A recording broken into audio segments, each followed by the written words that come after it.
Bueno,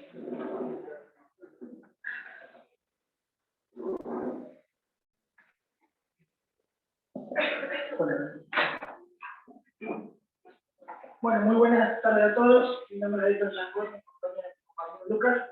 Principalmente agradecer la presencia de todos aquí, sí, de Información de Derecho. Agradecer también la presencia de los juristas, director del Congreso, el doctor Claudio Rusón, la doctora Álvarez, la doctora Vilapaz, y también el doctor Di Pietro, que fue compañero de Italia. Para nosotros, como agrupación, poder profesionalizar este tipo de congresos y también actividades académicas, ¿sí? En lo que es la persecución de la excelencia académica, la persecución de lo que es la formación de nosotros como estudiantes. Así que la verdad es que nos alegra mucho poder hacer este tipo de actividades. Tenemos también un montón de actividades que estamos haciendo paralelamente: secretariado jurídico, oratoria, el curso de expediente electrónico. Todo lo que hacemos y de esta agrupación es justamente para fortalecer lo que es la formación de nosotros como estudiantes y también como futuros profesionales. Recordarles por último también, 31 primer de junio van a ser las elecciones para lo que es la renovación de las autoridades del Centro de Estudiantes y del Consejo Directivo. En este caso, como quinto año consecutivo, y también Lucas, vamos candidatos a secretario a consejeros estudiantiles por el Consejo Directivo, y en mi caso particular como conciliar de este año a nivel universitario. Y ahora Lucas le da unas palabras que también ha sido elegido por todos nosotros como candidato a presidente para lo que es la Convención del Centro de Estudiantes. Muchas gracias. Hola, ¿cómo les va? Bueno, antes de nada quiero saludarlos, muy buenas noches. Buenas noches también al panel, muchas gracias por venir. Grande docente, doctor, y bueno, también la doctora Norma. Así que, bueno, muy contento de tenernos acá, ¿no? Ya en el cierre casi de este Congreso Estudiante de Derecho que organizamos, que tuvo lugar, bueno, el día 19 de mayo y hoy el 20 de mayo. La cual fue muy concurrido y bueno, siempre ahí, ¿no? Con esa idea de seguir formándonos académicos. Lo cierto que, bueno, si bien mi compañero lo ha repetido, van a ver que, bueno, está muy movilizada la facultad, es porque estamos, bueno, en campaña respecto a las elecciones, falta una semana, para que, bueno, se puedan elegir los representantes, tanto para el centro estudiante, el consejo directivo y también el rectorado, que este año.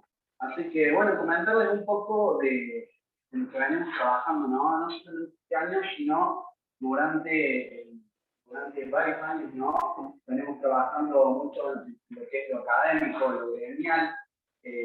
Comentarles también que hemos aportado y ya han repartido lo que son constituciones, un código civil y comercial, código penal, leyes de sociedades, leyes de defensa del consumidor y también los calendarios académicos para que se puedan ir organizando respecto a los finales. Es una cuestión de todas estas herramientas aportadas, porque, bueno, nosotros entendemos lo fundamental, ¿no? Que es contar con este material para seguir avanzando en la cursada. Y bueno, también como agrupación nos comprometemos a seguir trabajando para las mejorías socioestructurales del inicio de nuestra facultad, que es necesario para seguir avanzando. Bueno, comentarles también que desde la UEU hemos trabajado un montón y hemos sido la única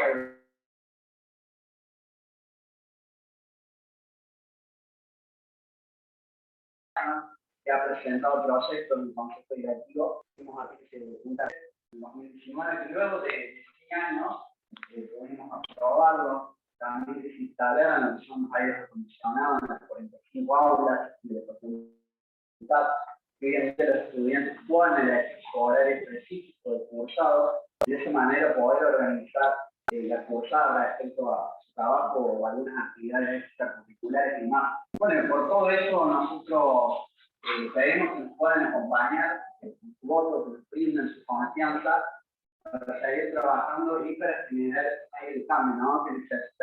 Que tanto necesita la facultad, ¿no? 10 años de gestión de los mismos y la facultad quedó estancada y no está avanzando nada. Por eso Por eso, para ejemplo, el consejo que nos puedan acompañar, somos el casillero número 9.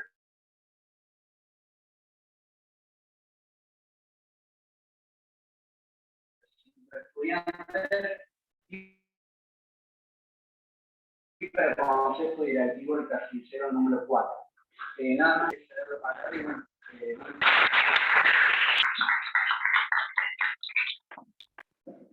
muchas gracias, chicos. A continuación vamos a presentar un video que nos envía el doctor Alejandro Di Pietro desde la Universidad de Bolonia.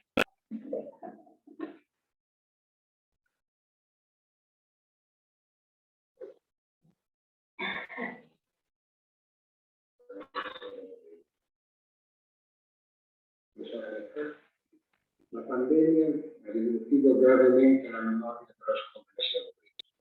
Les ha alejado de la participación directa en las instituciones, ha debilitado su papel en la formación de una futura clase europea.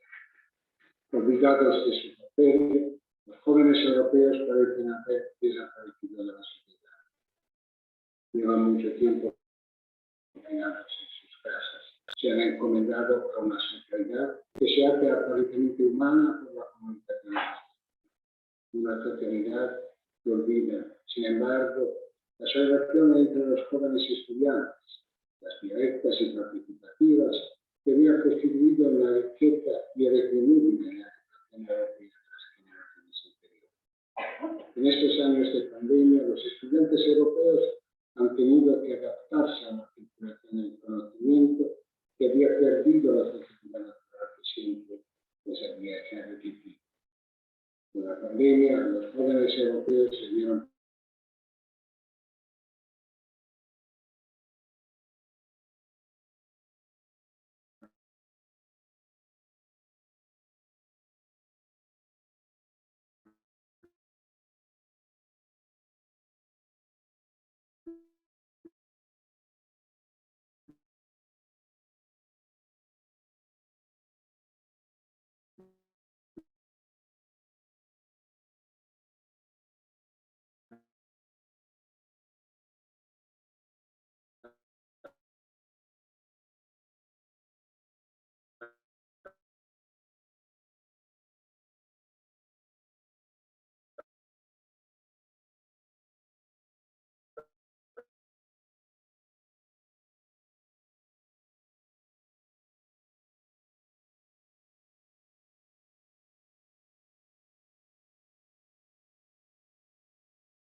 con una esperanza clara y concreta, la de poder beneficiarse de la formación que por su actualidad y capacidad comunidad sistemática representaría un apoyo importante, si no ganador, en el compromiso profesional que los estudiantes del Studium Bolognese asumirían inmediatamente después su experiencia educativa en la antigua universidad. Con esta antigua inspiración, los mejores resultados de la aplicación del modelo de la universidad colaborativa, los estudiantes europeos bien podrían haber seguido afirmando los mejores resultados. Este fue el modelo dinámico al que se confió durante años el desarrollo de la didáctica y la investigación científica en las universidades europeas con el compromiso cultural. La pandemia, en cambio, puso todo esto en tela de juicio, redujo, si no eliminó, la dialéctica fuerte y natural, la que había definido por su carácter las relaciones establecidas entre estudiantes y profesores europeos, ambos sin la relación directa que supone la presencia física y la participación directa, ambos privados sustancialmente de las posibilidades de investigación bibliográfica y estudiantil que Internet no puede sustituir. Y sobre la base de la confrontación entre profesores y alumnos que ha representado a lo largo de los años una riqueza ininterrumpida para el progreso cultural y no solo el derecho tributario. Será una cuestión de reconstrucción. Se tratará de retomar plenamente la responsabilidad binaria de profesores y alumnos en el progreso de la cultura pública, pero en un mundo cambiado y profundamente transformado. De momento, no hay modelos ni propuestas innovadoras, pero el tiempo exige una reflexión profunda y luego soluciones compartidas. El papel de la universidad debe retomar su responsabilidad, la de unir, una vez más, la enseñanza y la investigación, ambas profundamente modificadas por la pandemia. La didáctica tendrá que abrirse aún más a las relaciones interdisciplinarias, un resultado que es aún más evidente en el ámbito político. Para el mundo económico y el mundo de las relaciones creado por la pandemia, no bastará con integrar más y mejor los diferentes sectores del sistema público.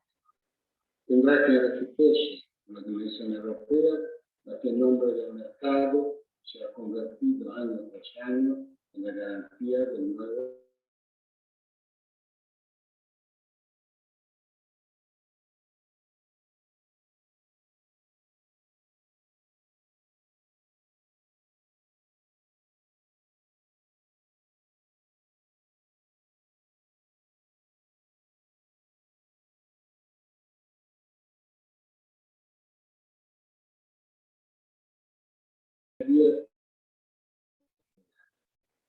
Este último requerirá un descubrimiento interpretativo original que vincule las investigaciones científicas en diferentes campos. Este último instado continuamente a verificar la eficacia de los resultados a su aplicación.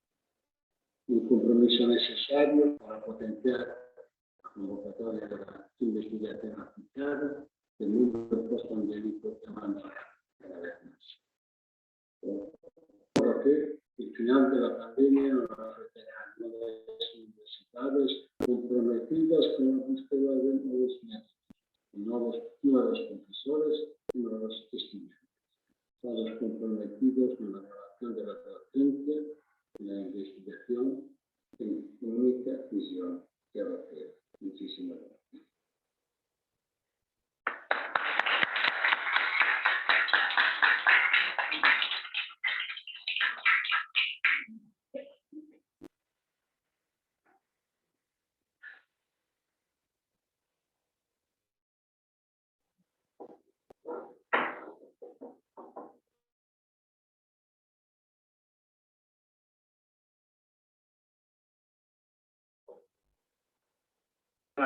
Nos va a deleitar con su exposición mientras le vamos penetrando el PowerPoint.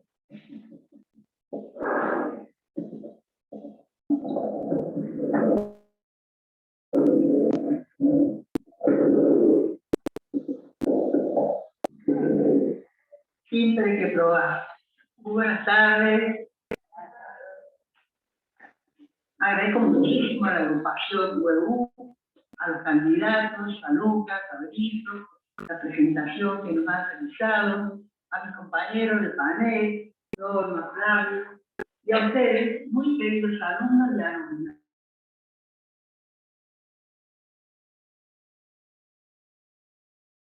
Debo decirles que es un tiempo muy importante. Estamos transitando la semana de mayo. En 2 días vamos a festejar el cumpleaños de nuestra amada patria. Y eso realmente es un compromiso que nos compromete a todos como argentinos y también como integrantes de nuestra querida Universidad Nacional de Córdoba, pública, gratuita e inclusiva. Ya están dando el power. Voy a ver si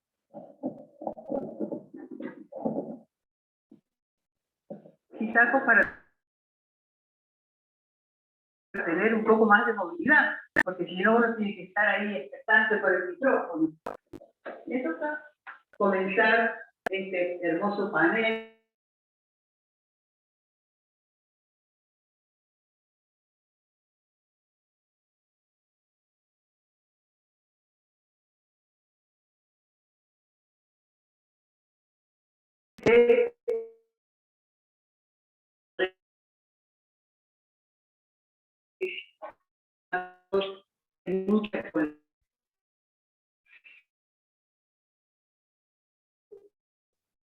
Trabajo el tema del binomio, nuevas metodologías y persona humana y nuevas metodologías.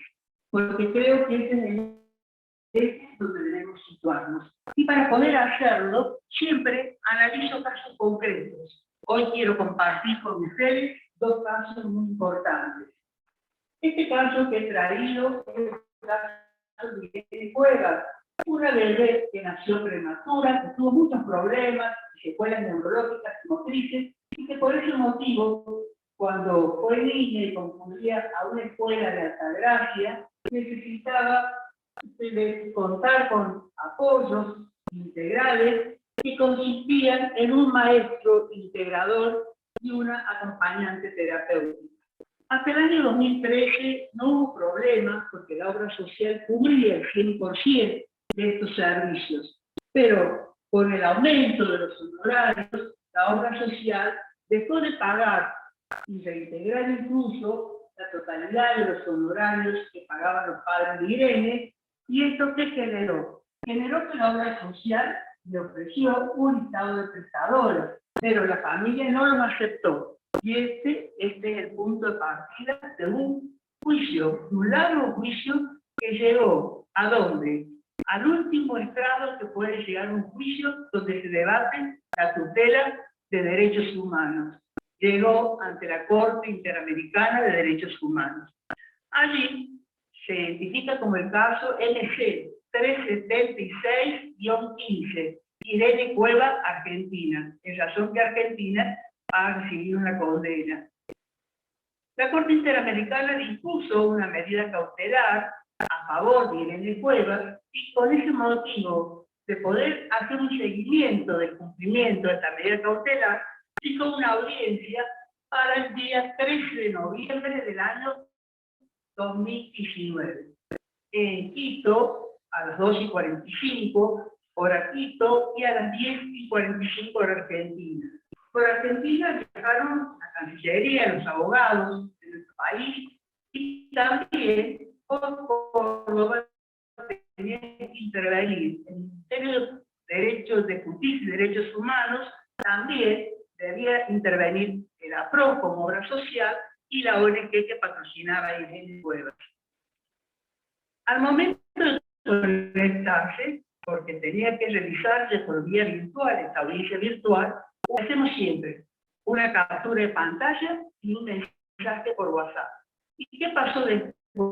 ¿Se suspendió la audiencia porque no se podían conectar? No, fíjense ustedes la gran ductilidad en la gestión de las audiencias virtuales. La Corte Interamericana de Derechos Humanos les autorizó hacer una videollamada, de manera tal que esa videollamada se transmitió por 2 televisores y de esta manera participaron en esta audiencia virtual intercontinental, ¿no? Es importante ver cómo la tecnológica no debemos cerrarnos con un solo medio tecnológico, sino siempre es parte de utilizar otros, y esto nos abre un nuevo horizonte de duplicidad y de flexibilidad en la utilización de las nuevas tecnologías aplicadas al proceso judicial. El otro caso es un caso nuestro, en un juicio de cumplimiento de contrato, donde se ha verificado la celebración de una audiencia preliminar en un proceso por audiencia. Pero cuando le fueron a insistir, porque no iba a estar en la ciudad y no contaba con medios tecnológicos para poder conectarse desde otro geográfico diferente. Eso es lo mismo la audiencia preliminar. Y se planteó esto, la tutela del derecho de defensa.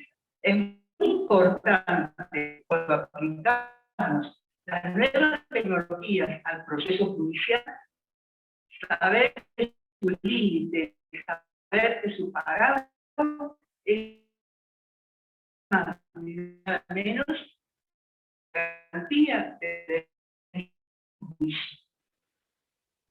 En este marco, quiero dejar que el Sistema Interamericano de Derechos Humanos, Interamericano de Derechos Humanos, utiliza muchísimo los medios. La Comisión Interamericana se pueden hacer a través del acceso a la justicia denuncias por violación de derechos humanos. La Corte Interamericana de Derechos Humanos transmite sus audiencias a tiempo real. También participa. En fin, tienen una cercanía tecnológica con todos.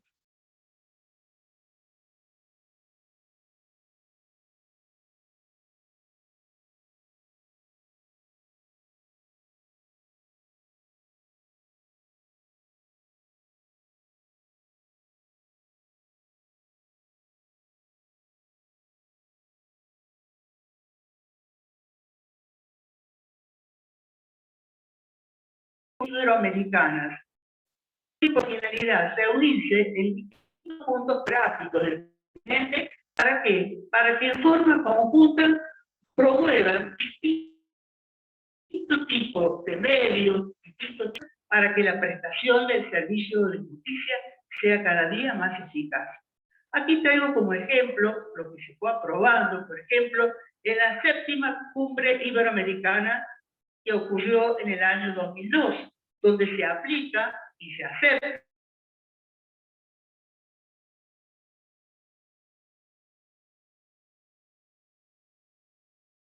la incorporación del espacio iberoamericano. Un programa de TIC para promover el uso de las tecnologías en el Poder Judicial. Y a mí la cumbre que me encanta es la de la 17 Cumbre Iberoamericana de Chile, ocurrida en el año 2014, que se convocó bajo este lema: una justicia en futuro, planificada, integrada y tecnológicamente desarrollada. Pero también el mundo se hace eco, y quiero comentarles que, sobre todo en el ámbito del derecho procesal, se trabaja mucho, tal como se hizo en el 16 Congreso Mundial de Derecho Procesal, ocurrido en Kobe, Japón, con la convocatoria, de todos los procesalistas del mundo. ¿Y qué plantearon? Desafíos para la justicia civil. A medida que avanzamos en la globalización, avanzamos en los cambios tecnológicos.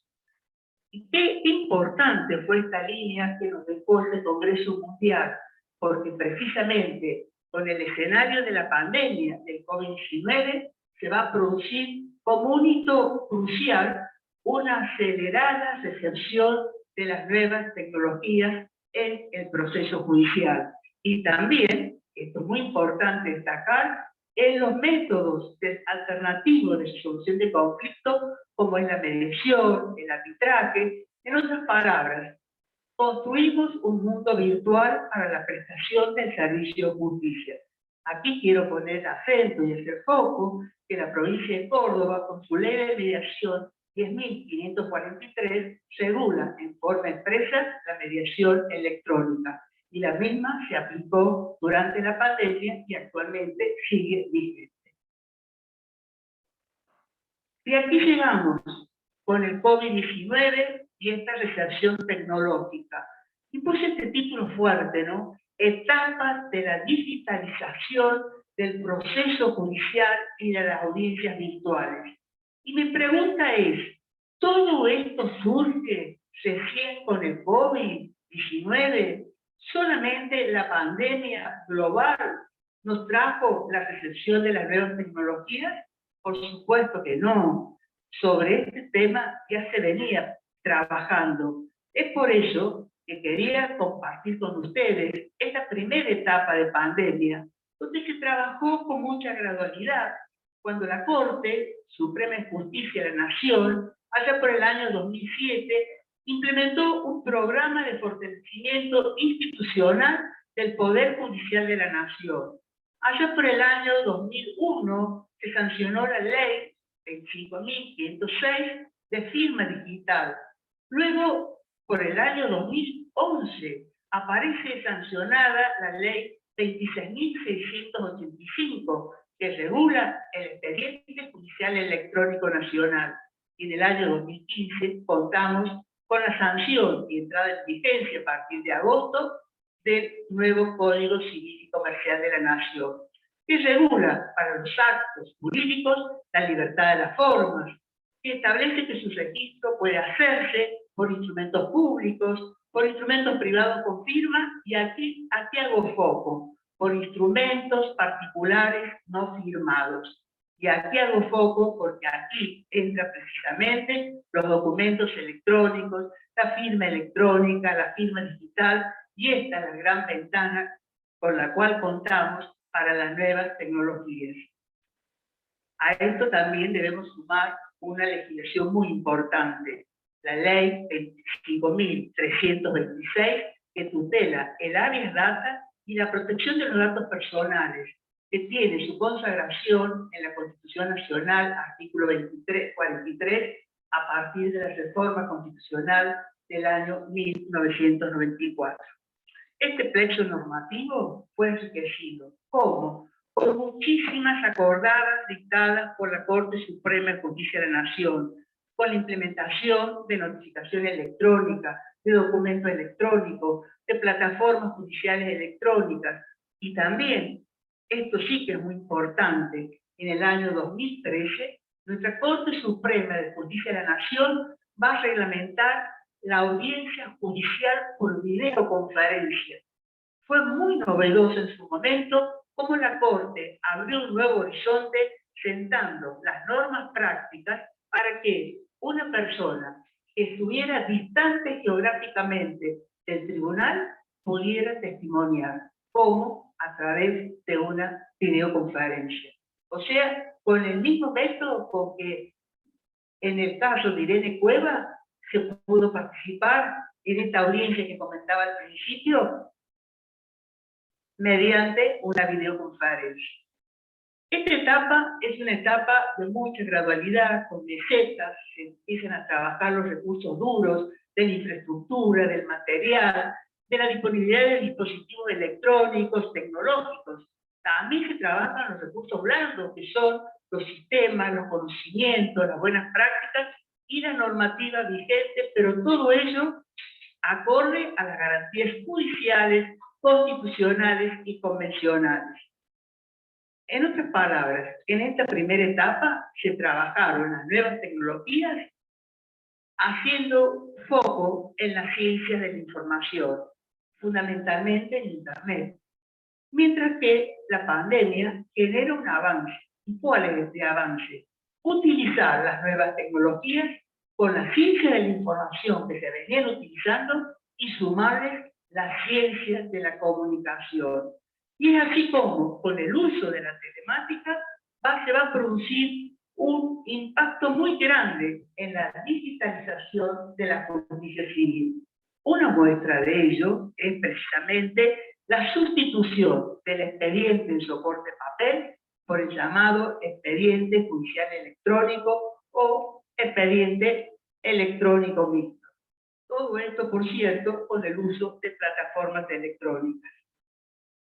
La Corte va a hacer un avance enorme en la pandemia. Va a aceptar la firma digital para su uso jurisdiccional, para su uso por superintendencia y también para todos los tribunales federales en todo el territorio de nuestro país.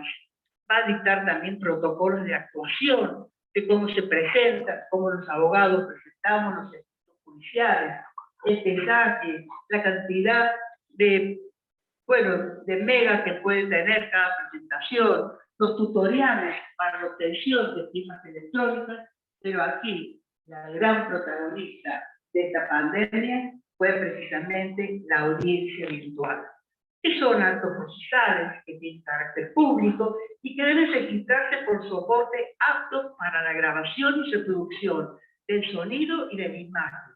Así lo reglamenta y lo establece la Ley de Enjuiciamiento Civil Español. También nuestra Corte Suprema de Justicia de la Nación, en la Corte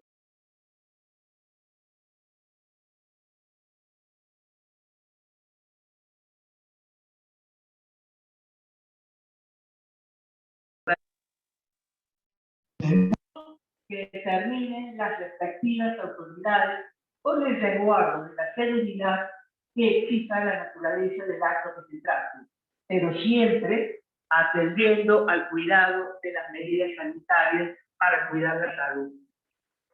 Y aquí viene la pregunta. Entonces, ¿qué son las audiencias virtuales? Las audiencias virtuales, se llaman también audiencias remotas, es la utilización de la telemática en los actos procesales y permite que una persona que se encuentra físicamente en la sede del juzgado pueda intervenir mediante videoconferencia o por otro sistema informático que permita la comunicación instantánea de imagen, sonido y de interacción bidireccional, visual, auditiva, oral. Esto es una pregunta y respuesta, a veces en forma oral, a veces también a través de chat. La videoconferencia se lleva adelante a través de una red de telecomunicaciones y se puede materializar con una comunicación telefónica o con otro soporte, con el uso de una plataforma electrónica con registro en una nube, como el Google Meet, Zoom, etc., y permite que dos o más personas puedan hablar y verse por la pantalla. En lo personal, las audiencias virtuales o remotas constituyen una nueva realidad judicial digital que consiste en una comunicación interrelacional de imagen, sonido y datos entre personas que se encuentran en sitios geográficos distantes con instantaneidad y en tiempo real. ¿Cuáles son sus fuentes? ¡Qué fuentes! Muy valiosas. Nada más y nada menos que la Convención Americana de Derechos Humanos, que consagra las garantías judiciales convencionales.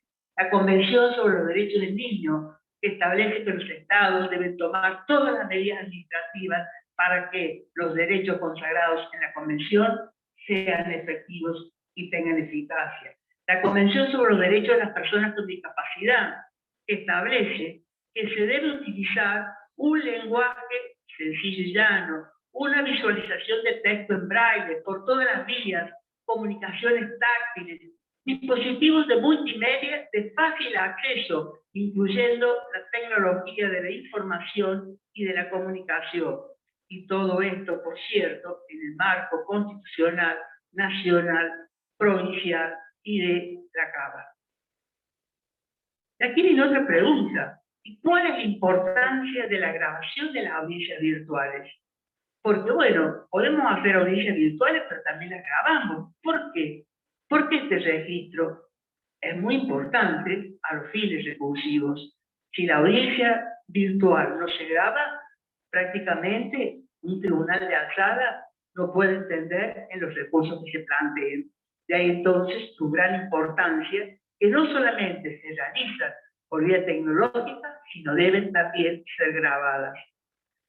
Es importante como la Suprema Corte de Justicia de Mendoza, en un caso penal, en junio del año pasado, se refirió a esta situación justificando la necesidad de la grabación de las audiencias virtuales y calificó que grabar las audiencias virtuales constituye lo que denomina el debido proceso digital. Impactante, ¿no? Todos hemos estudiado nuestro artículo 18 de la Constitución Nacional, el debido proceso legal, pero ahora, en este siglo XXI, hemos agregado este calificativo, debido proceso digital, que significa que los principios rectores que enmarcan el entorno digital, inclusión, accesibilidad, trazabilidad, transparencia, publicidad, protección de datos personales, interoperabilidad y ubicuidad tecnológica, se nutren y se retroalimentan con los principios clásicos de intermediación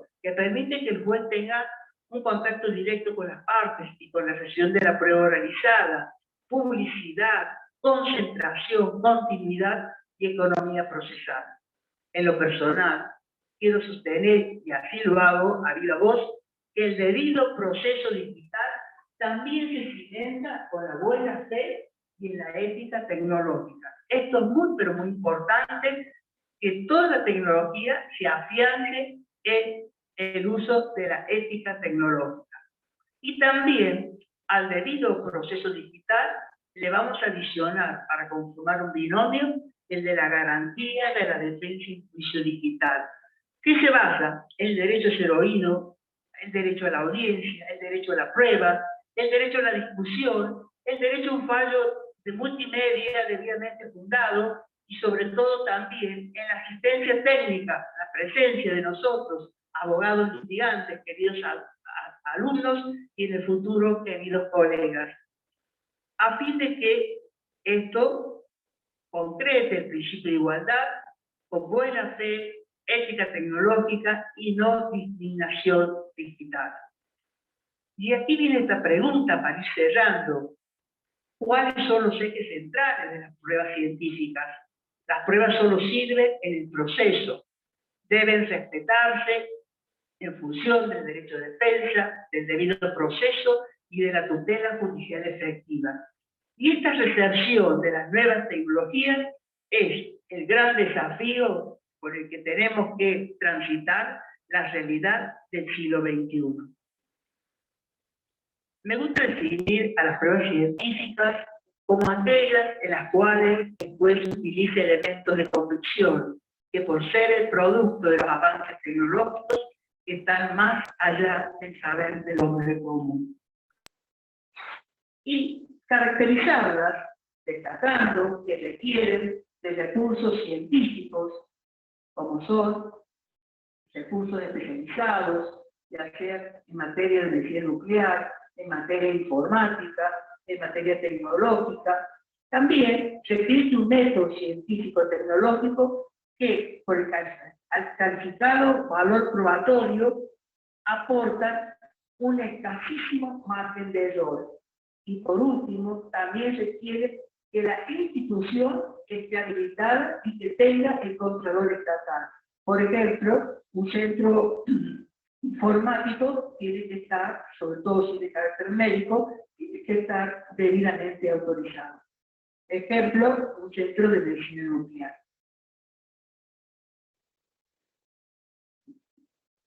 Un gran procesalista que nos ha dejado hace poco tiempo y que lo extrañamos mucho, Michel Tarujo, que ustedes sin duda lo deben haber visto, estudiado en sus manuales y en la biblioteca, nos caracteriza que el elemento probatorio se caracteriza porque deriva de nociones de carácter científico en estricto sentido,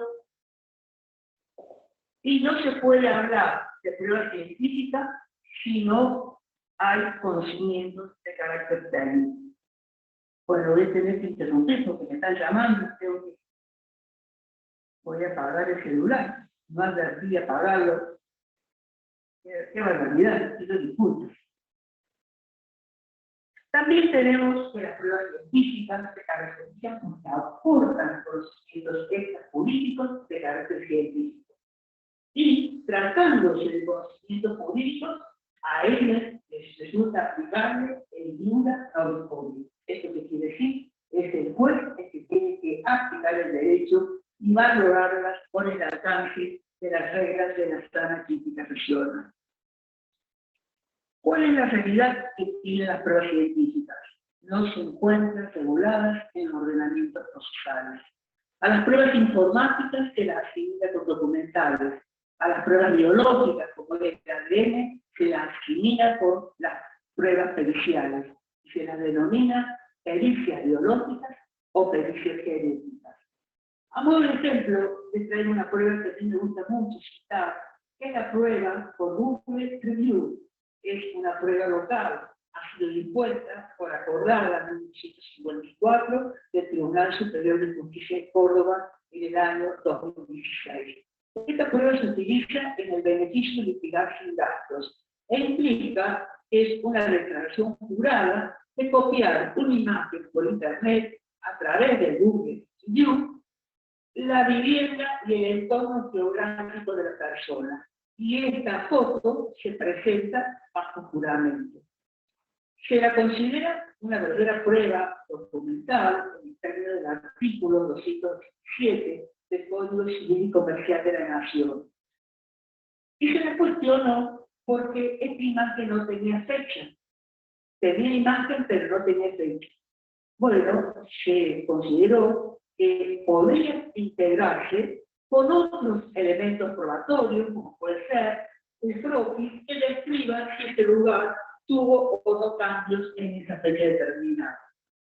También quiere citar, si dicen ustedes, las publicaciones electrónicas, como puede ser, voy a cortar el caso del Mercado Pago, que usamos permanentemente, donde se puede imprimir la constancia del Mercado Pago y para que tenga validez en juicio hay que declarar bajo juramento su autenticidad.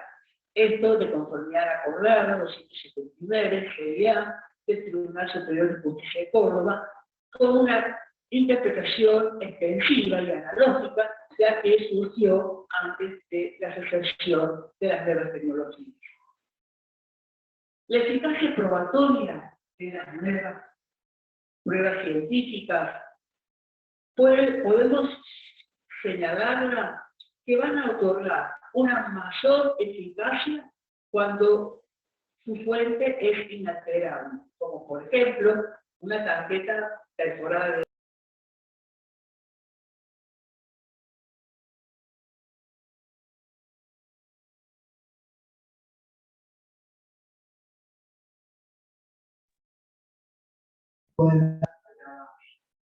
reflexiones finales.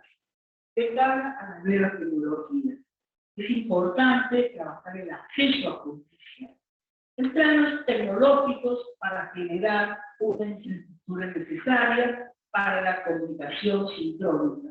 También hay que atender a las diversas conectividades, generar nuevos espacios, como es el Colegio de Abogados en Córdoba, o el espacio de coworking, esto es, estudios jurídicos compartidos, con acceso a Internet, de banda ancha o fibra óptica, digitalizar expedientes en papel. También tenemos que trabajar en el acceso cumplido en el plano cultural y cognitivo. Esto es muy importante en la rama de la capacitación de los operadores jurídicos, sobre todo evitando que se produzca brecha tecnológica y discriminando, podemos decir, a aquellas personas migrantes digitales. Aquí es muy importante la utilización de un lenguaje claro, de fácil lectura y sencillo. Y también debemos atender a las condiciones de vulnerabilidad en el acceso a justicia para que no se produzca la discriminación y le podamos dar un trato digno. Debemos generar la accesibilidad para las personas con discapacidad. En todos los órdenes, hay ya varios casos judiciales en los cuales los abogados pidieron poder tener acceso a las plataformas judiciales a través de distintas formas accesibles para personas como pueden personas de baja visibilidad o personas sin visibilidad, como pueden ser usuarios de lectura de pantalla. Dentro de estas reflexiones, ¿qué podemos decir de la fortaleza de las audiencias virtuales? Aportan un mayor índice de asistencia y puntualidad, la posibilidad de poder acceder a cualquier dispositivo informático, implica un gran ahorro de tiempo porque se evitan los traslados y hay una interacción que se actúa por audio, por video, en forma en vivo. ¿Qué podemos decir de los problemas? Bueno, a veces los problemas de conectividad nos pueden dar una mala pasada. A veces los operadores no están capacitados. A veces no se manejan bien las herramientas tecnológicas. Esto sí es un problema. Hay un ecosistema legislativo, reglamentario, muy difícil, muy disperso. Por ejemplo, la UBA estableció un laboratorio de inteligencia artificial que está trabajando en hacer defectos de la normativa vigente en estos temas. Faltan protocolos y normas prácticas para sus aplicaciones. Y también hay una cierta despersonalización en todo lo virtual. En lo que hace el ejercicio profesional, futuros colegas, hoy estudiantes de esta casa de altos estudios, es importante que los abogados preguemos para que se cumpla el secreto profesional. Esto es muy importante porque en el ejercicio profesional se debe garantizar que exista la comunicación directa y personal del abogado con su cliente y que se tutele ese secreto profesional y la directa relación que el abogado tiene en el ejercicio de la profesión. A modo de síntesis, dejo abiertas estas preguntas para que pensarlas de la mano de la realidad, de la mano de la Constitución y de la mano de los tratados de derechos humanos. ¿Qué es el debido proceso legal digital? ¿Qué es el derecho de defensa digital? ¿Cuáles son sus principios procesales en clave de nuevas tecnologías? ¿Cómo regular a las audiencias virtuales? ¿Cómo regular a las pruebas científicas? Alan Turing nos dice, solo podemos ver poco de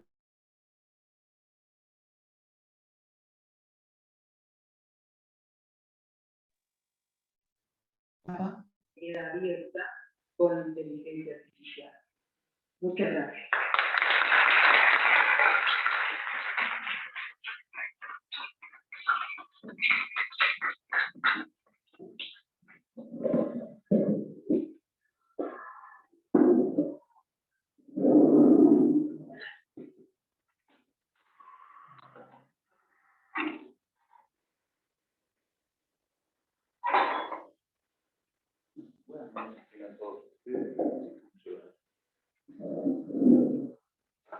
No hay nada más complicado que dar clases con barrio pues.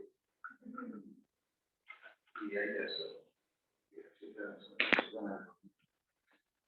Vamos a ir hacia otras latitudes. Saben que el 20 de junio de 2019 aparece una directiva del Parlamento Europeo que liquidó a los países signatarios, es decir, quienes conforman la Unidad Europea. Estas directivas tienen tendencia a buscar la reestructuración de la deuda de las empresas. El Parlamento Europeo hizo una directiva en donde le señala a los países que tienen que ajustar normas a estas disposiciones conforme no.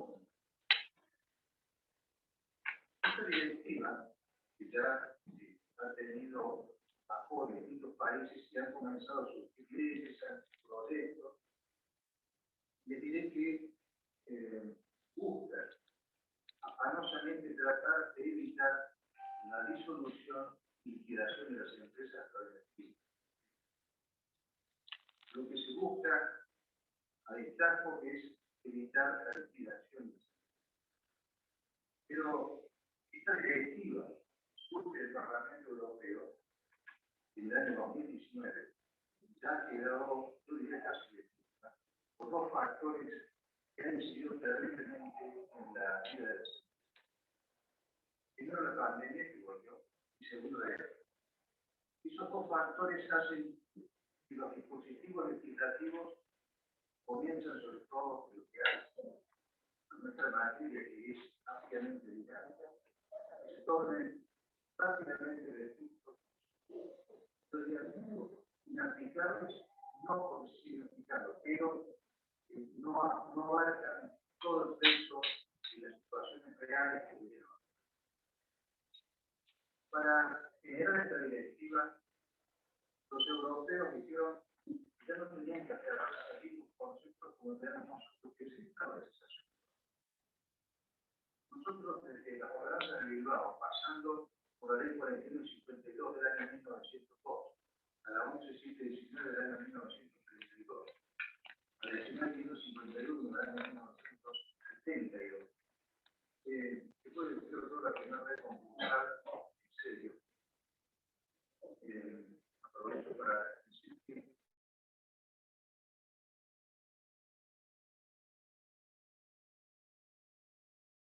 integraron la comisión, estaban uno de los profesores de esta casa, de la oportunidad de realidad que era titular de la cátedra, junto con el profesor, el doctor Pardos, porque estaban esa ley en donde todo giraba alrededor del campo de cesación. Entonces, contraponemos la directiva del Parlamento Europeo, dice, no lleguemos a la cesación de pago, tratemos de buscar mecanismos que nos permitan salir de ese problema sin llegar a los incumplimientos, porque dice el estado de cesación de pago. Y la situación en la que se encuentra un patrimonio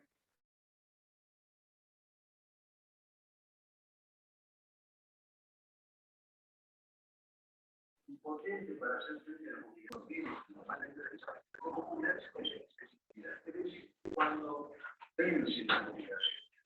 Lo que ellos están mirando es llegar antes del vencimiento de los entonces, reestructurar la empresa a través de un mecanismo establecido.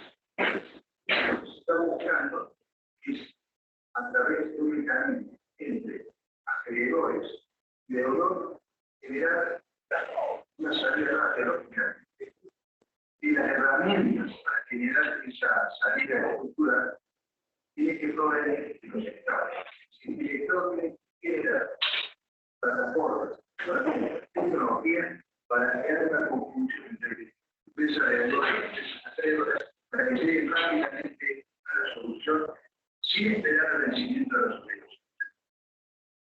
Lógicamente existen instancias donde puede ocurrirse a después cuando hay de hecho cuando hay contradicción de parte de algunos de los acreedores y está impugnando acuerdos a los que se han arribado, y bueno, entonces forzosamente alguien tiene que discutir el tema. Esto lo tendrá que hacer nosotros. Pero en todas las directivas, sean las de autoridad judicial o administrativa, son dos elementos que se tienen muy en cuenta. Y no es la primera vez que vamos a encontrar en la historia que estemos buscando organismos, y no solamente del Poder Judicial, sino extrajudicial. En distintos congresos de derecho concursal hay quienes mocionaron la creación de entes fuera de la estructura judicial para solucionar los problemas de las empresas en todo el proceso de pago, porque ese es el concepto que manejamos nosotros. Ahora, a través de esta directiva que ha venido a modificar las legislaciones de los países europeos, nosotros estamos viendo cómo nos puede afectar o qué podemos tomar nosotros de eso. Y el primer punto a tomar es generar la reestructuración de los pasivos de las empresas lo antes posible. Generar mecanismos en donde se den los alertas tempranas para que la empresa no incida en crisis o cesación de pago. Y esto es fundamental. Lo que se estaba buscando en el Parlamento Europeo era evitar que las empresas desaparezcan, con lo cual no solamente las mantienen dentro del tejido económico, sino que evitan el desempleo. Y estos conceptos que van mutando rápidamente, si nosotros nos miramos lo que tenemos en nuestra doctrina, en las posiciones jurídicas de hace 30, 40, 50 años, el pensamiento era inverso. El pensamiento nuestro era, cuando se produce una crisis o una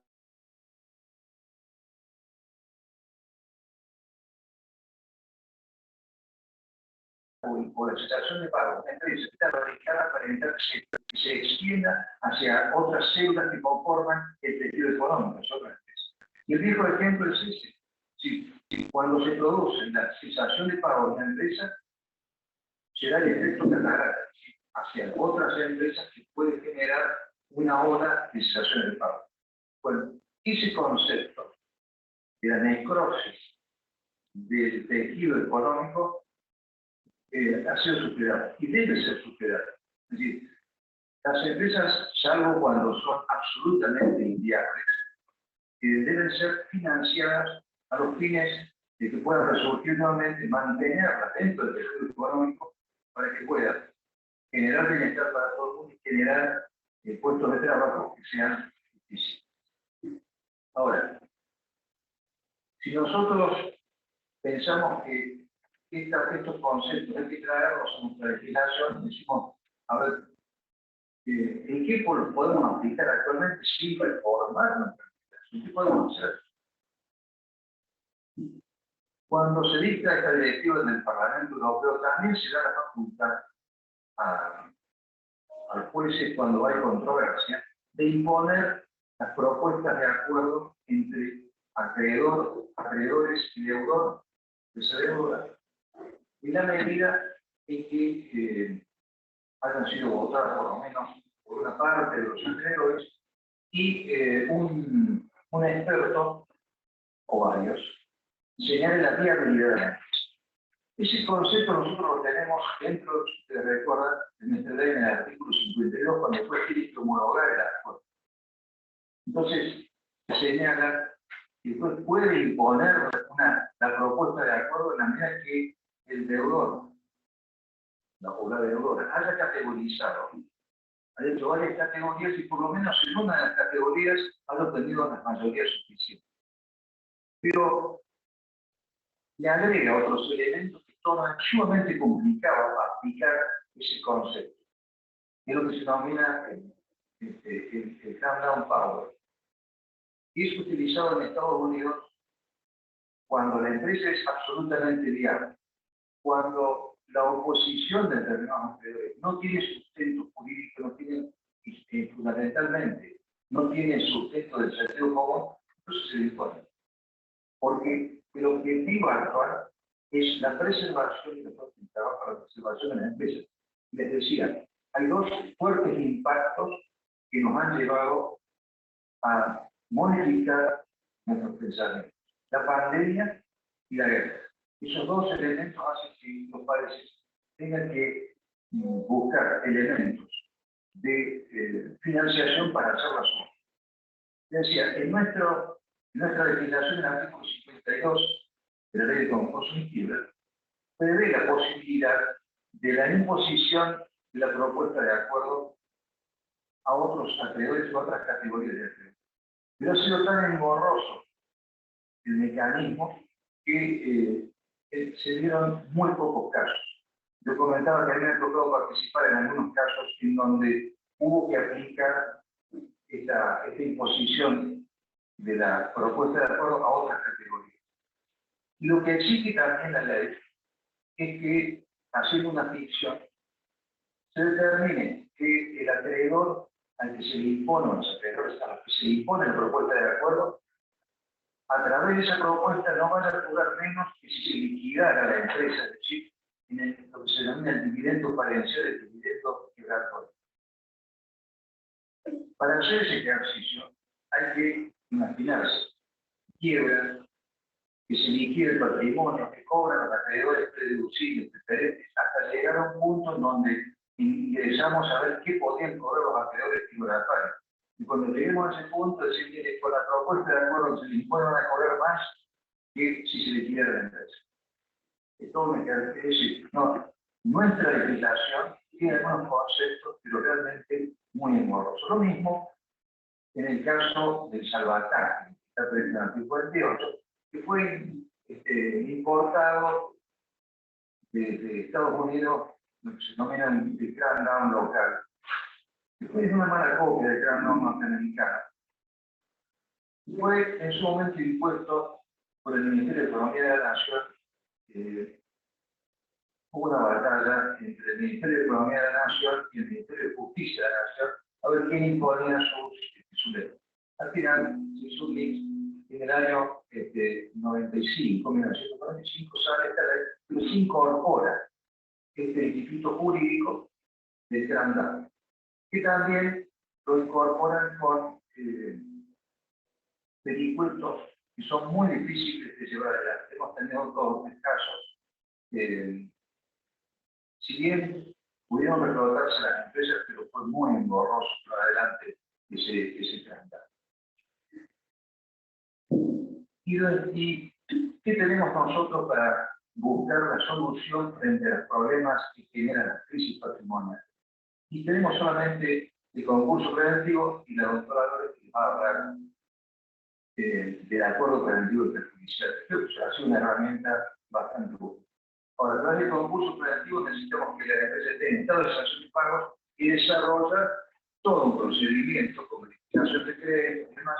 Y la reestructuración de la deuda se va a producir a través de la propuesta de acuerdo que formalice el deudor con sus acreedores.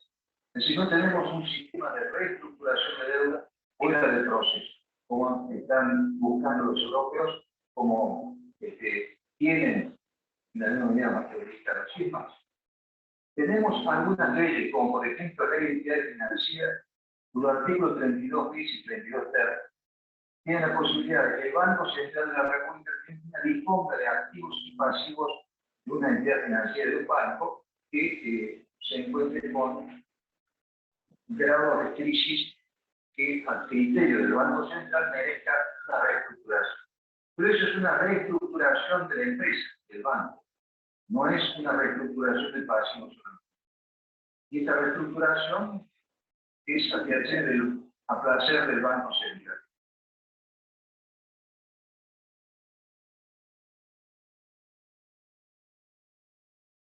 Es decir, va a más conveniente, inclusive para la generación de fideicomisos para que en algunos momentos se ingresa determinados activos fideicomisos para cancelar después determinados pasos.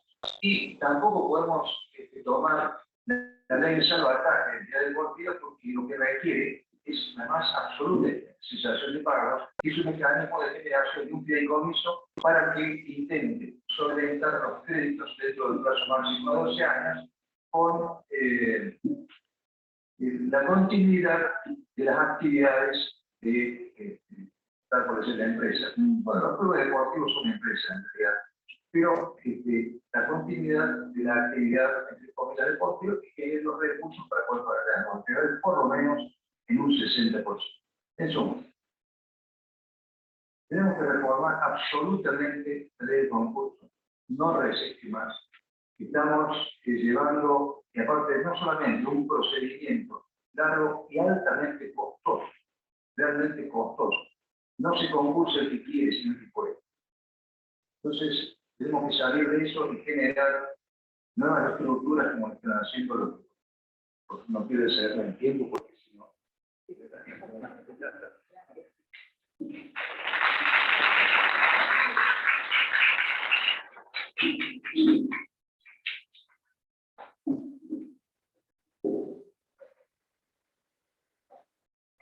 Hola a todos. Antes de comenzar el desarrollo del tema, me parece que es muy importante para que ustedes entiendan el porqué del video que acaban de escuchar. Somos dos minutos nada más. Era mucho más joven que ustedes, estaba cursando la carrera de beca, ingreso, y aprendí que la primera universidad del mundo occidental era la Universidad de Bolonia, donde se agrupaban los que pertenecían a diferentes comunidades de Europa, y después aprendí que ante la superposición de normas, se reunieron los autores de Ravenna en Roma, en Bolonia, y así nace en el siglo XI la primera universidad del mundo occidental. Y también enseñaron que fue la primera facultad de Derecho en el mundo occidental, así tal cual lo concebimos como libertad de cátedra, con todos los principios que hoy ustedes observan en esta universidad. Después me recibí, ingresé a la cátedra de Derecho concursal y aprendí que la fuente del derecho, en ese entonces la ley 51, estaba en el derecho italiano. Presenté mi proyecto de tesis y tuve la posibilidad de ir a la Universidad de Bolonia a buscar el material para investigar. Cuando llegué ahí, bueno, tenía que darle ustedes. Era un mundo tan distinto que lo había conocido. Y tuve la fortuna de encontrar un profesor que recibía a los extranjeros. En ese entonces, hace más de 30 años, había 400.000 habitantes en la ciudad de Bolonia. Y de esos 400.000, 100.000 eran estudiantes. La ciudad de Bolonia era un campus universitario. Y además de haber estudiantes de todas partes de Italia, había extranjeros de todas partes del mundo. Era un campus universitario. Tuve el placer de escuchar Umberto Eco en sus clases magistrales, de escuchar en clases chilitatas para la gente común. Lo vi hasta comprando el pan en la panadería. Tuve el placer de conocer a Angelo Buncino, lo más grande que teníamos en el derecho europeo. Me faltó la Rosa Mayor. Así, a Francesco Galván, tuve la fortuna de conocer lo que es la formación en el mío, en el derecho concursal, lo más grande, al españoles, belgas, franceses, peruanos, muchos españoles sobre todo, y muy pocos latinoamericanos, porque en ese entonces no era sencillo cursar el caso. Uno de esos profesores que recibían los extranjeros y daban el trato como si fuéramos profesores de la Universidad de Bolonia, fue el profesor Adriano Mejía. Es escuchar a mi vida. Entonces siempre quise que ustedes tuvieran un pedacito, aunque sea un pedacito, de la generosidad que tuvieron y que tiene la Universidad de Castillo y Bolonia. Por eso estuvo hoy presente el profesor Riviere. Yo no puedo dejar de reconocer el apoyo y el respaldo por todos aquellos que tienen vocación de estudio. Y la mía, es de ustedes. Para mí es un sueño hecho realidad. Ahora voy a abordar mi tema. Como les decía el profesor Buchón, la semana pasada, el viernes, tuvimos la fortuna de hablar con autores que están trabajando en el proyecto de ley que va a regir el año que viene sobre la crisis de empresa y la insolvencia en Italia. ¿Qué dice la directiva? Como bien mencionó el doctor Buchón, la directiva 2023 del 20 de junio de 2019.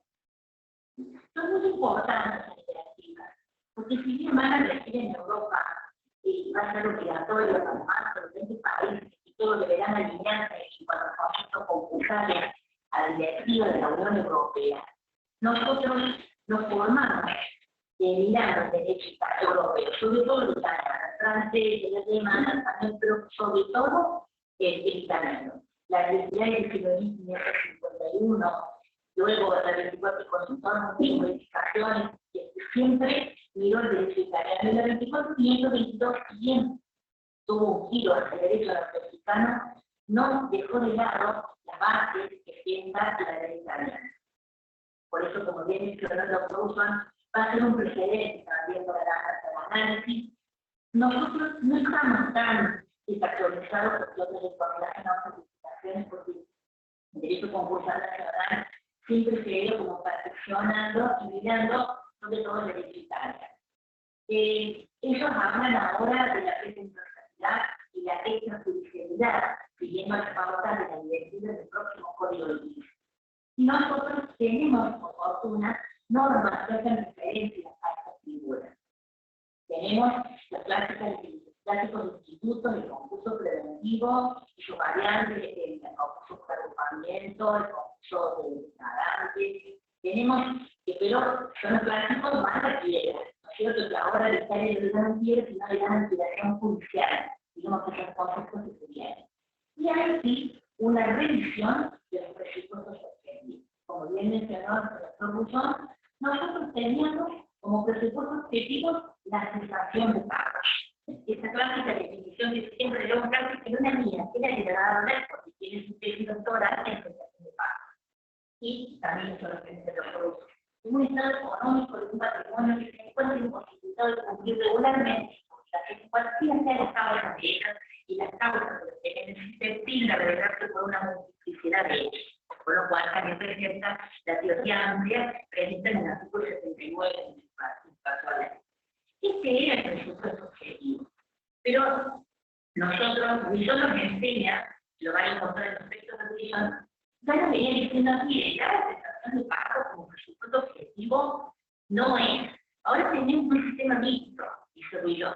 Tenemos la cesación de pagos, el concurso preventivo y en la quiebra necesaria y en la quiebra voluntaria, tenemos un presupuesto objetivo. Pero hay otros supuestos en que no. Por ejemplo, en el caso del acuerdo preventivo extrajudicial, el uso de esta referencia, la ley dice que no se paga necesariamente la cesación de pagos. Ustedes pueden tener otro requisito y nos habla de las dificultades económicas y financieras, otra variable, que no es la cesación de pagos. Y luego Bullón nos dice, es tan mixto el concepto ahora, que tenemos casos donde no se requiere la cesación de pagos. Y no menciona el concurso por agrupamiento, el concurso de carácter artículo 58, el concurso, aquí en el caso de extensión de los supuestos de 170 y 161, la tiene declarada con apoyo de la sentencia que dice comercial declarada en tierra del exterior conforme al artículo 4. Es decir, que si bien nosotros adoptamos la clásica definición de cesación de pago como presupuesto objetivo, ya con la presupuesto 522 había una serie de excepciones que la tornan relativo, que tornan relativo al presupuesto, o como me enseñó Bullón, ya tenemos un sistema mixto, o excepciones que contienen. En lo que hace al acuerdo preventivo institucional regulado en el artículo 69 en adelante, nosotros tenemos como presupuestos objetivos en la cesación de pagos, la clásica definición de la cesación de pagos como presupuesto objetivo y además las dificultades económicas y financieras. Es como la antesala de la cesación de pagos. Es como el presupuesto en que el empresario, sobre todo, va mirado de cara a la prevención de la crisis de las empresas y la posibilidad de mantener el aparato productivo adelante.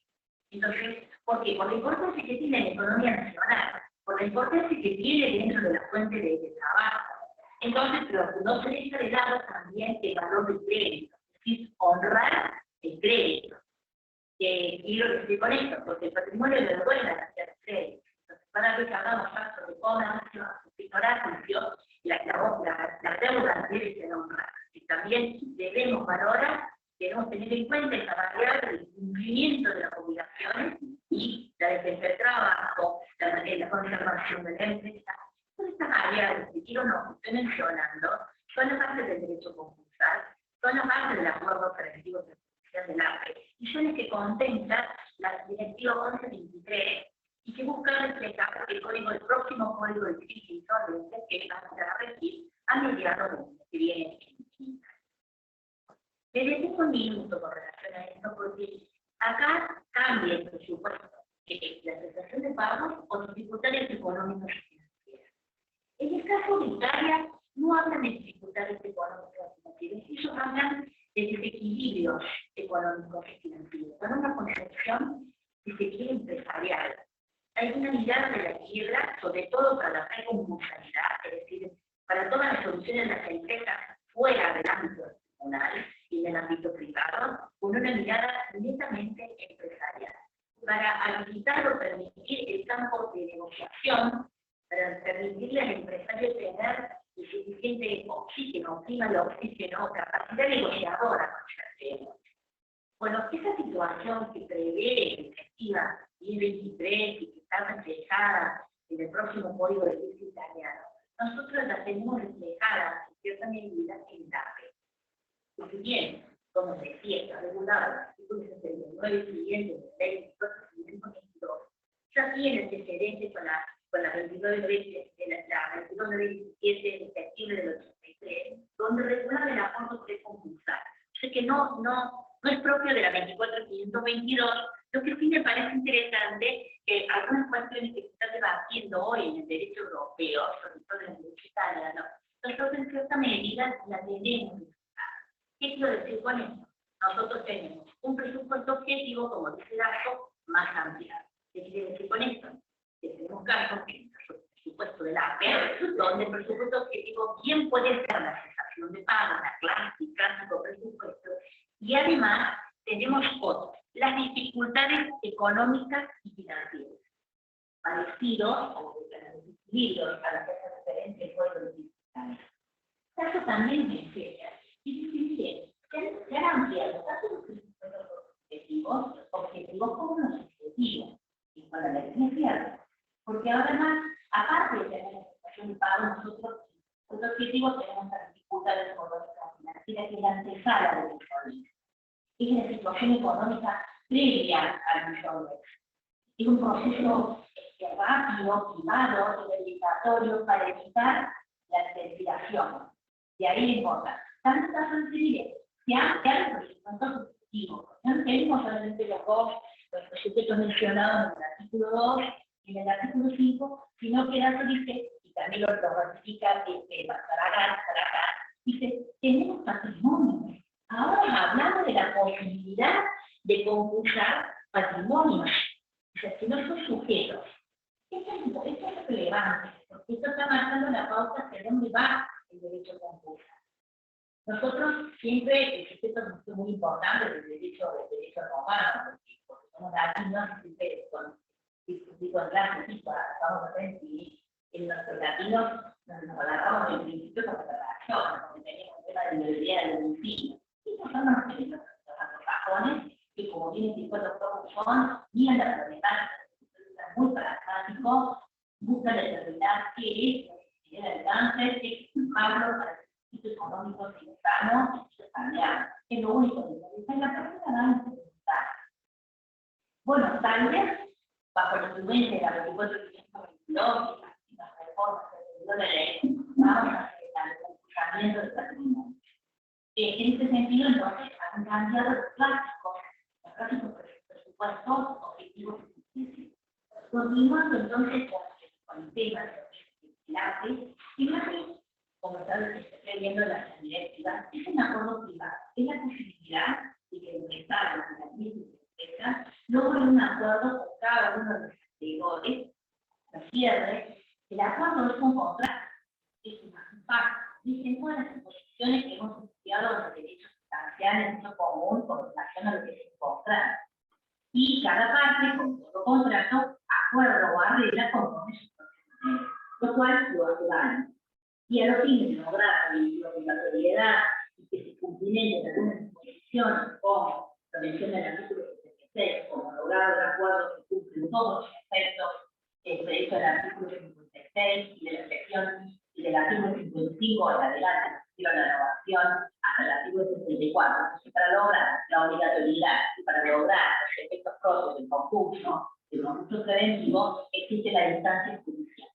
Lo que observo también de diferentes, que lo observo con similitud. Nosotros tenemos el clásico concurso preventivo con el presupuesto objetivo.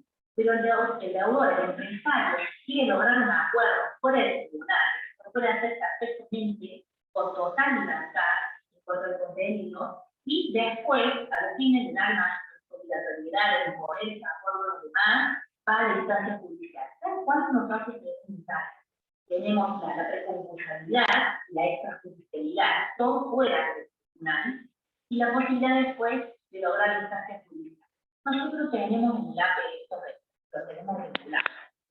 Tenemos, a partir de este tema de adelante, este acuerdo que puede ser en forma privada, la ley exige que la firma de las partes o los representantes estén certificadas por el aeropuerto. ¿Por qué existen estas formalidades al tribunal? Porque como es un acuerdo fuera del control judicial, por lo menos, vamos a pedir ir al juez que se pronuncie para ver si nos va a dar o no el ok, por lo menos que la firma refleje por el ciudadano público la seriedad de las asignaturas o los apellidos conocidos y si va a hacer referencia a los apellidos. Estas exigencias son propias de aquel que quiere ser merecedor de una solución reversible, más allá de ¿cuáles son los requisitos de homologación que prevé el artículo 72?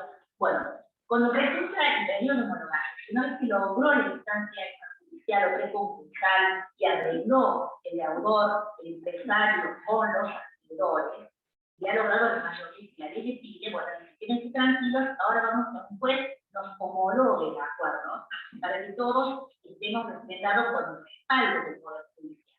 Es decir, la ley ya prevé la 2452, la reforma que tuvo como prioridad, de darle mayores garantías a esta figura que, como bien mencionó el doctor Russo, menciona la doctrina nacional, ha tenido de manera práctica, ha dado buenos resultados en su implementación, porque ha permitido a empresarios y antes de continuar con el desarrollo de la figura, el viernes pasado, el profesor de Estado, uno de los autores de ley, decía que lo que trataron de regular era una situación anterior a la gestación de pagos, que es lo que habilita el concurso preventivo y de quiebra, con este desequilibrio económico financiero que afecta al flujo normal de la caja, que quiere empresarial.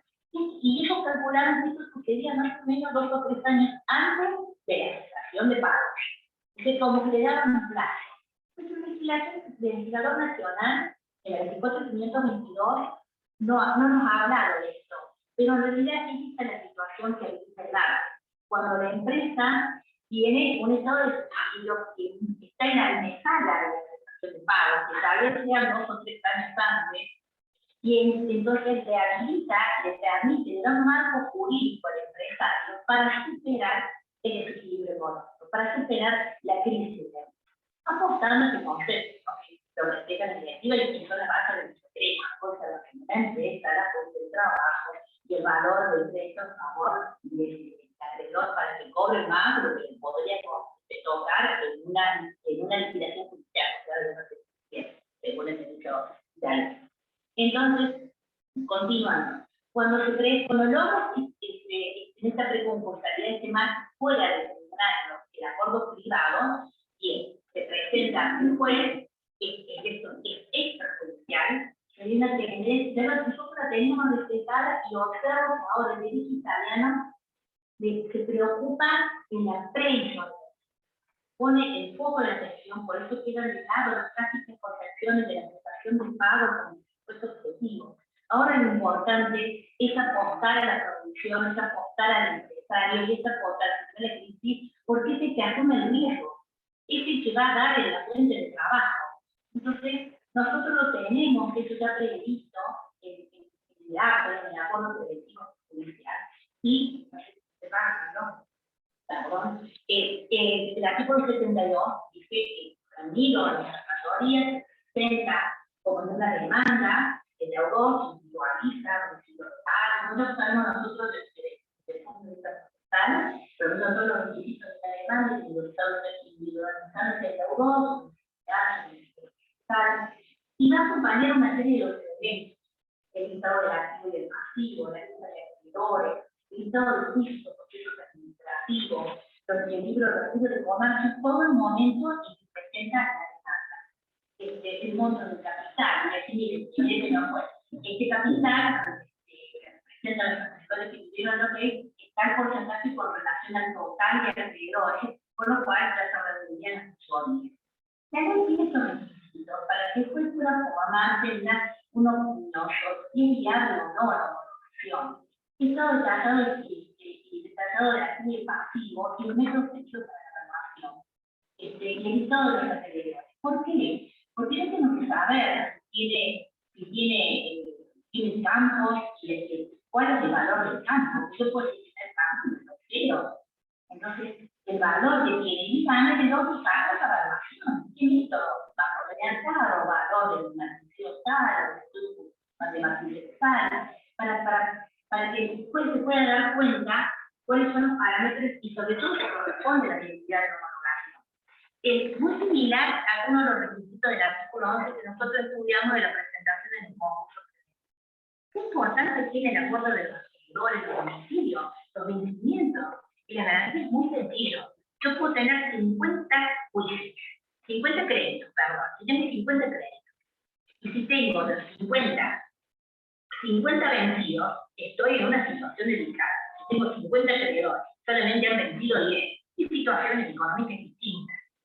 Si tengo 50 acreedores y tengo 5 acreedores en juicio, bueno, todavía hay algo puedo manejar los otros. 45 no me pidieron juicio, y la situación de ajuste económica es mayor. Todos estos datos que pide la ley es para que después tenga variables de análisis. Los garantes, quiénes son garantes, quiénes son tiradores, para saber qué otro más puede responder a nuestro crédito. Las causas, saber la realidad, la causa del crédito, cómo se originó el crédito. Son pautas que la ley exige. Sí me parece importante mencionar que cuando se acompaña el requisito del estado de acreedor, la ley dice que debe estar certificado por el contador y que debe expresar que no existen otros acreedores registrados. Y detalla el respaldo contable. Esta firma, este certificado que hace el contador, no es una auditoría, es una concursa de libros. Nada más. Y esto es importante lo que tiene de la responsabilidad. No hay una auditoría, no hay un análisis, no hay un dictamen del contador como sucede en el 11. Es mucho más simple. Yo lo único que acá se certifica y cada firma, como sabemos, que tiene que ir al colegio de ciencia económica para que certifique que esta firma corresponde a un colegiado. Y el contador lo único que va a decir es que esos acreedores coinciden con los libros que el deudor me trajo. Entonces, es importante que quede aclarado que no es el mismo, la misma exigencia que pide el 11 con relación al dictamen que le pide al contador que presente el informe. Los procesos, como le mencionaba recién, para saber el nivel de endeudamiento y de cuánto han vencido que ya han iniciado los juicios. Los libros de comercio y otra naturaleza, hay una distinción entre triunfar y graciable con relación a esto. ¿Por qué? Nosotros sabemos que siempre la importancia de los libros clásicos, que menciona el Código de Comercio, el libro diario, inventario, balance, nos permite conocer la situación patrimonial, valorar la situación patrimonial, y cualquier otro libro que permita la construcción. En este sentido, García les dice que no se puede ser los libros clásicos y puede que no tenga, entonces los que tenga no serán válidos a los fines de dar por cumplimentado lo que menciona, porque la ley dice libro de comercio y los de otra naturaleza. Podemos encontrar una empresa de gran envergadura de libro diario, de balance, de IVA, la ley laboral, la 2744, el libro banco, el libro caja, porque son empresas de gran envergadura, generalmente las sociedades anónimas, y si un kiosco, ¿qué vamos a tener? Entonces, por eso la ley dice los de otra naturaleza, valga la ley. Bien, acompañando estos datos, la ley dice que si acompañan todos estos requisitos, bueno, se va a ordenar la publicación de edictos, porque la finalidad de la publicación de edictos, con los efectos del 21, es para que se suspendan todas las acciones de contenido patrimonial. Este es uno de los puntos que a mí me parece que lo utiliza el APE o que permite que funcione en sí o la funcionalidad del mismo. Porque en el momento que se suspenden las acciones, el acreedor tiene menos presión. ¿Qué quiero decir?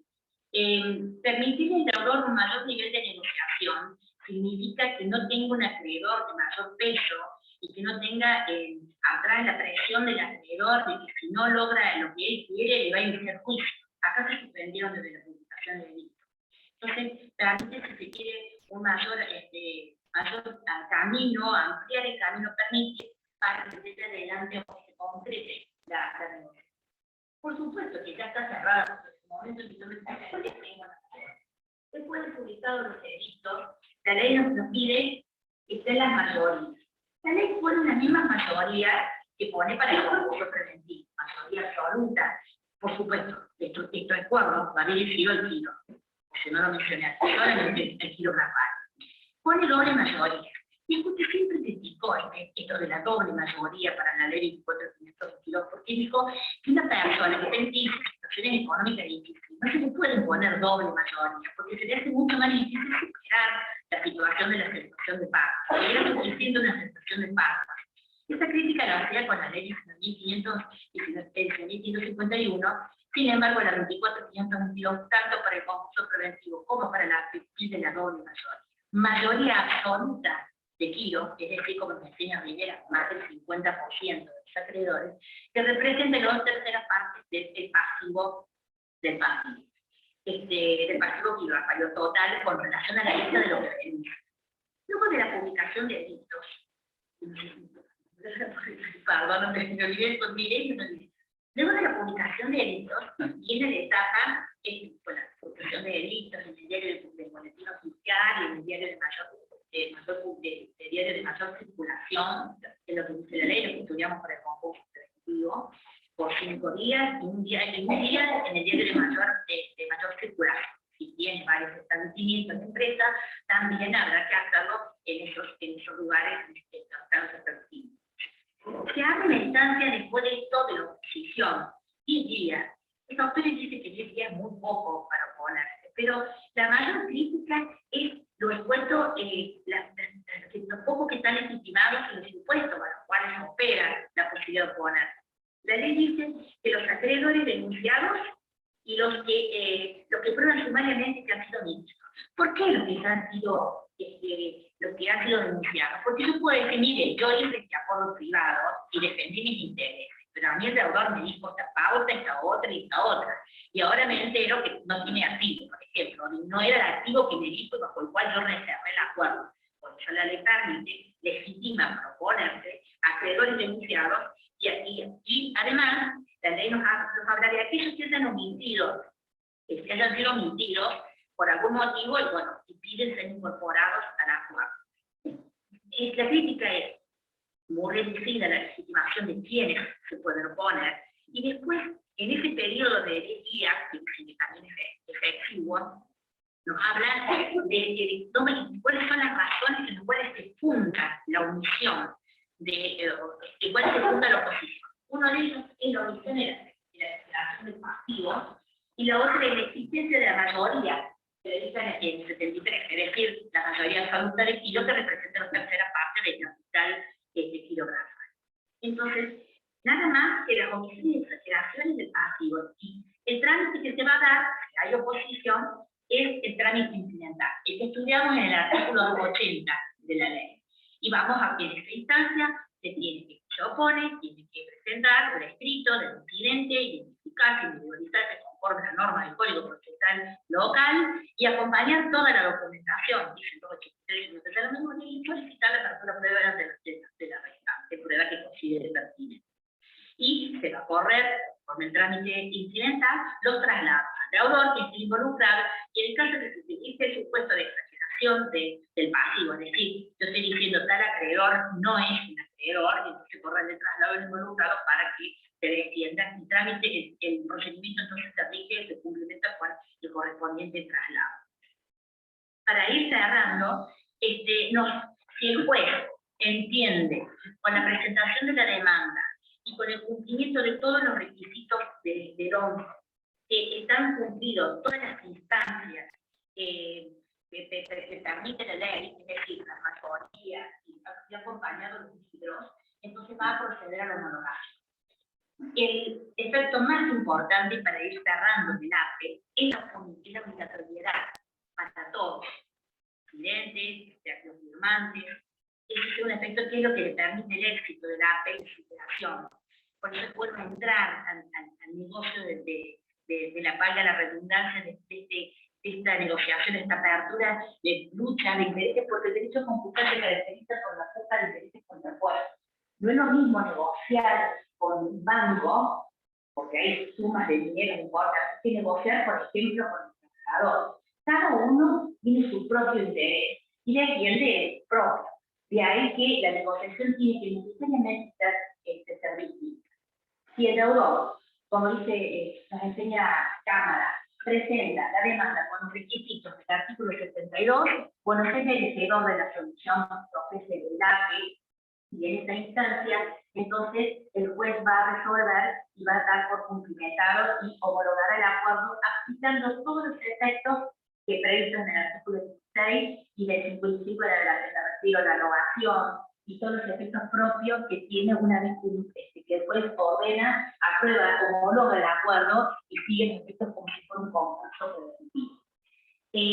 Cierro. El concurso, el APE, el acuerdo preventivo extrajudicial, me permito decir, si bien, como bien mencionó el doctor Buxón, nosotros siempre mencionamos, estudiamos el derecho italiano, que la fuente del derecho, y lo que está sucediendo hoy en Italia, sin lugar a dudas, va a incidir en la aplicación y la interpretación de nuestras normas.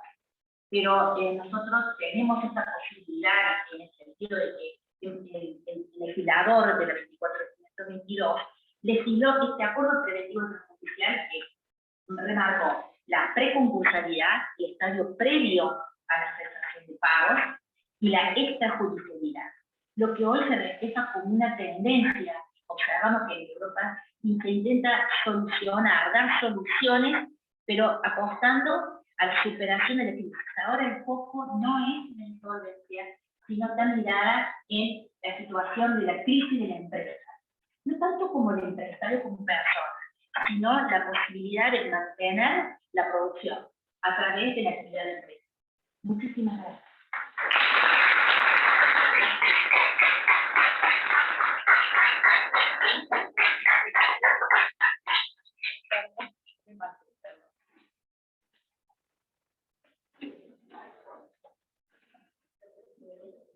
Bueno, chicos, muy rápido, quería agradecerle a todos los que han participado.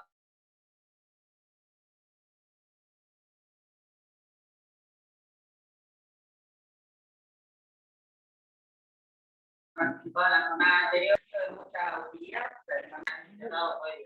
Era eso. Nada para agregar, muchachos, saben que siempre estamos a disposición de ustedes para cualquier duda o consulta que tengan. Les van a ser bienvenidos siempre. Y quiero pedir otro aplauso también para la presentación de la